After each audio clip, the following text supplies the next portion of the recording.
شلونك ابو زيدون؟ الله يحفظك. شلونك زين؟ الحمد شو لله. اخبارك؟ شكرا عايش. شنو ماكو عليهم لا مقاطع لا شيء؟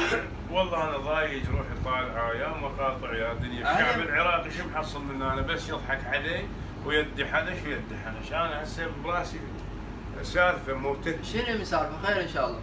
يا اخي اشتريت لي سبلت طوله 10 امتار وارتفاعه 5 امتار، يعني فلشت السقف ودخلته.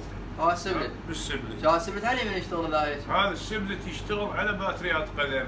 باتريات قلم يا الصغار. فذاك اليوم شغلته المغرب. سديت الباب تبرد الغرفه. سديت الباب المغرب. ثاني يوم الصبح انا نام ذيك الغرفه الثانيه، جونا زوار يعني مثل ما تقول خطار جونا من البصره. خطار 5 نفرات قاعدين هم نسولف وهاي ونضحك. قالت المراه افتح لي الباب شو اسمه، قلت لها روحي جيبي لهم اخذي لك 2000 دينار من الغرفه البيانه وجيبي لهم بيبسيات شيء. قالت خوش. راحت فتحت الباب ما ينفتح. والله دفعت الباب خاف واحد داخل ما ينفتح الباب. كسرت؟ اجتني قالت يا الباب ما ينفتح. قلت شلون؟ قالت ما ينفتح. خليت دفعت الباب مليت ماكو عندنا هيب متين. حطيته هيك كسر الهيب والباب ما ينفتح. شنو السالفه؟ رحت افتريت من هناك للشباك، دفعت الشباك ماكو. شلون ترجع؟ شنو السالفه؟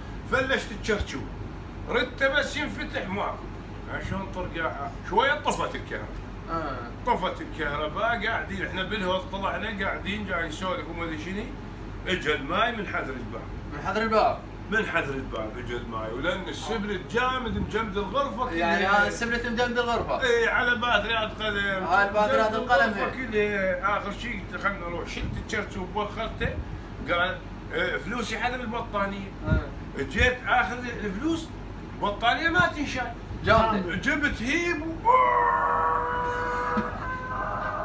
شلعت البطانيه. قلت المرة مد ايدك، مدت ايدها وفلت الهيب وطلع على ايدها وقصيت.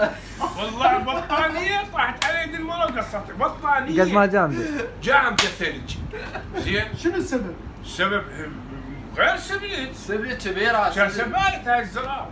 سبلت هذا سبلت على باتريات قلم ولا كلش للفقراء وللمساكين باتري ما ساعد.